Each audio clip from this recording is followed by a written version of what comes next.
Hai Mas Badi, jadi hari ini kita bakalan belajar tentang K2K. Jadi sebenarnya apa sih K2K itu? Jadi K2K adalah sebuah singkatan dari konsep dua kejadian.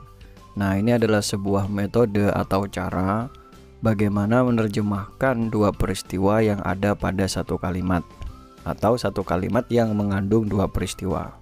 Nah, langsung saja, karena namanya K2K berarti ada dua kejadian atau dua peristiwa. Kita tulis ada dua subjek verb, dua peristiwa, yang mana antara subjek verb satu dan subjek verb yang lainnya dihubungkan oleh conjunction atau kata sambung.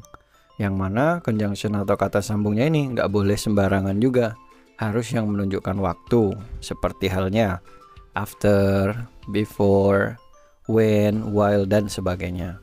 Terus kemudian K2K ini bisa terjadi pada tiga dunia tenses. Apa saja tiga dunia tenses tersebut? Yang pertama adalah present atau masa sekarang, yang kedua past atau masa lampau, yang ketiga adalah future atau masa yang akan datang. Dan juga perlu diketahui kalau antara peristiwa satu dan peristiwa yang lainnya selalu terjadi pada satu dunia tenses yang sama. Kalau yang pertamanya present, yang lainnya juga present. Yang satunya past, yang satunya juga past. Kalau yang satunya future, maka yang satunya juga future. Tapi tidak seperti itu teman-teman. Ada sedikit catatan kecil. Nah, setelah conjunction, tidak boleh diikuti tenses future. Dia harus diganti dengan tenses present. Jadi ingat ya, jadi setelah conjunction tidak boleh future, melainkan harus diganti dengan present. Setelah kita mengetahui teori dasar dari K2K, sekarang saya mau menjelaskan tentang jenis-jenis dari K2K. Jadi K2K dibagi menjadi tiga jenis. Yang pertama adalah bersamaan, yang kedua berpotongan, dan yang ketiga berurutan. Oke ya, jadi ada tiga: bersamaan, berpotongan, dan berurutan. Mari kita bahas satu persatu. Yang pertama adalah bersamaan, berarti peristiwa 1 dan peristiwa 2 terjadi pada waktu yang sama. Kalau berpotongan, saat peristiwa 1 sedang terjadi belum sampai selesai, nah dia sudah dipotong oleh peristiwa kedua. Dan yang berurutan, setelah peristiwa 1 terjadi, barulah peristiwa yang kedua terjadi. Ya, jadi bersamaan waktunya bareng, berpotongan belum sampai selesai sudah dipotong, berurutan satu selesai, baru satunya terjadi.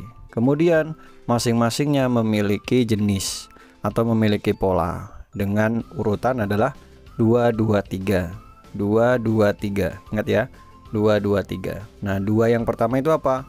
Ada short term sama long term, jangka pendek sama jangka panjang. Dua yang kedua adalah tanpa durasi dan berdurasi. Sedangkan berurutan ada 3. Tanpa jeda, berjeda, dan juga berdurasi. Sama dengan miliknya berpotongan tadi. Nah, kemudian di sini yang menjadikan dia dianggap short itu adalah adanya kata sedang dalam kalimat yang kalian akan terjemahkan. Jadi kalau ada sedang maka dianggapnya short atau pendek. Terus kemudian namanya saja K2K, berarti akan ada K1 dan juga K2.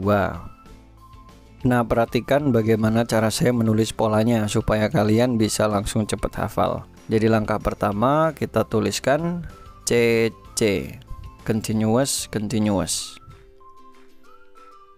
Kemudian kalau dia long term, SS. Ingat ya, CC, SS. Kemudian kita ambil satu-satu. C, K2, S. Atau simple. Kemudian berdurasi. Kalau ada durasi kita gunakan tenses yang namanya perfect continuous. Nah, kemudian K2 selalu simple, K2 selalu simple, K2 selalu simple, K2 selalu simple. Sama-sama berdurasi, berarti perfect continuous. Terus kemudian kita tutup continuousnya, berarti tinggal perfectnya. Kita tulis di berjeda. Kemudian kita tutup sekalian perfectnya, kita tulis di tanpa jeda. Simple, seperti itu. Jadi ingat CC, SS, diambil satu-satu CS, berdurasi perfect continuous, simple, sama perfect continuous, ditutup C-nya, tinggal perfectnya, kita tulis di berjeda, kemudian kita tutup perfectnya, tinggal simple-nya. Semoga kalian hafal. Kemudian untuk 3 pola tadi mereka masing-masing memiliki conjunction. Untuk yang bersamaan conjunctionnya ada satu, yakni while, yang mana maknanya bisa sambil, bisa juga sementara. Apa bedanya sambil dan sementara? Kalau sambil berarti subjeknya sama, kalau sementara berarti subjeknya beda. Terus kemudian berpotongan dia memiliki 3 conjunction, ada as, when, dan juga while. Nah, yang perlu digarisbawahi adalah as. As itu selalu diikuti K1. Kalau when sama while diikuti K1 atau K2. Yang mana as, when, while maknanya sama, yakni ketika. Untuk pola berurutan karena dia banyak maka kita tulis di bawahnya ya. Jadi ada yang diikuti K1, ada yang diikuti oleh K2. Yang diikuti K1 ada after, ada once, ada as soon as. Yang mana ketiganya artinya adalah setelah. Kemudian ada every time sama whenever, yang artinya adalah setiap kali atau kapan aja. Yang kedua diikuti K2, singkatannya buntil WB, B-nya adalah before, until, till, when, by the time. Nah, yang untuk till hanya digunakan untuk spoken English, spoken language. Nah, sekarang setelah kalian mengetahui teori dasarnya, cara menghafalkan rumus dan jenisnya, dan juga conjunctionnya, nah sekarang tibalah waktunya untuk memberikan kalian tips bagaimana cara mengerjakan K2K supaya gampang dan akurat. Yang pertama adalah tentukan kejadiannya. Terus kemudian yang kedua, ketahui jenisnya. Nah, jenis itu yang mana? Yang ada 3, bersamaan, berpotongan, dan juga berurutan. Nah, bagaimana cara menentukan jenisnya? Kita bisa pakai logika, bisa pakai conjunction. Cuman kadang logika kita nggak nyampe, jadi mending kita gunakan logika, terus kita konfirmasi dengan conjunction. Yang ketiga, ketahui polanya. Pola itu yang mana? Pola itu yang 2-2-3. Short term, long term, tanpa durasi, berdurasi, tanpa jeda, berjeda, dan juga berdurasi. Setelah kalian menentukan itu semua, maka yang terakhir adalah tentukan dunianya. Maka tentukan dunianya, ada yang present, ada yang past, ada yang future.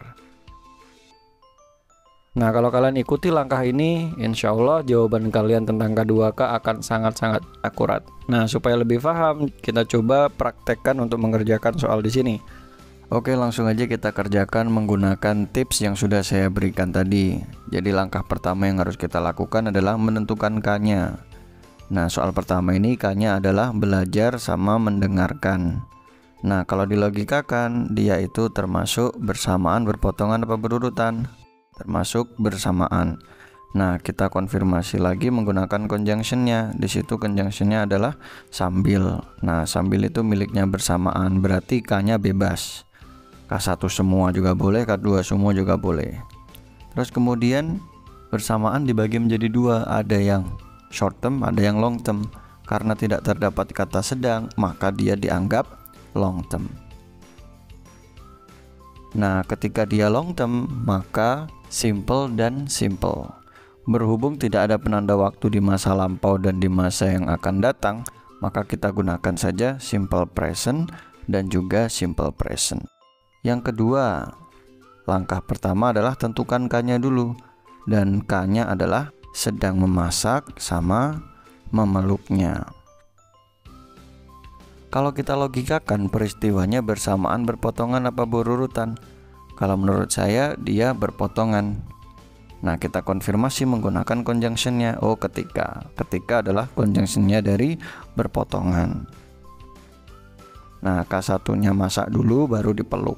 Jadi masaknya belum selesai sudah dipeluk. Berbicara tentang berpotongan, jenisnya ada 2, ada yang tanpa durasi, ada yang berdurasi. Nah, berhubung di sini tidak ada durasi, maka dia termasuk yang tanpa durasi.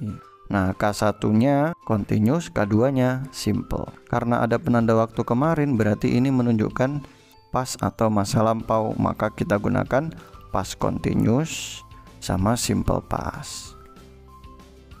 Yang terakhir kita tentukan K-nya. K-nya adalah menonton sama berlangganan. Kalau dilogikakan, dia itu termasuk berurutan.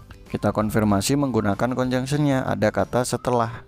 Berarti benar berurutan. Berbicara tentang berurutan, dia jenisnya ada 3, tanpa jeda, berjeda, dan berdurasi.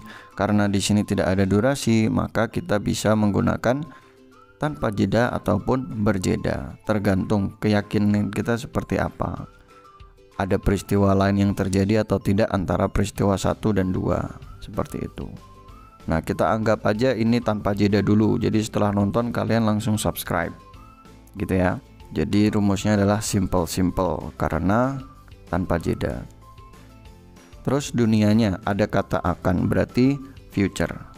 Kita tulis dua-duanya future. Tapi ada catatan teman-teman, bahwasanya setelah conjunction tidak boleh bertenses future, maka kita ganti dengan present. Maka rumusnya adalah K1-nya simple present, K2-nya adalah simple future.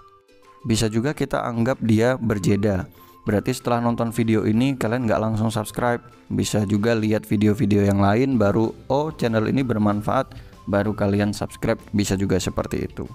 Nah, kalau berjeda, K1-nya bertenses perfect, K2-nya simple. Maka kita gunakan future perfect dan simple future. Tapi ingat, setelah conjunction tidak boleh future, maka kita ganti dengan present. Maka rumusnya adalah present perfect dan simple future. Nah, supaya lebih paham lagi, saya punya sebuah soal.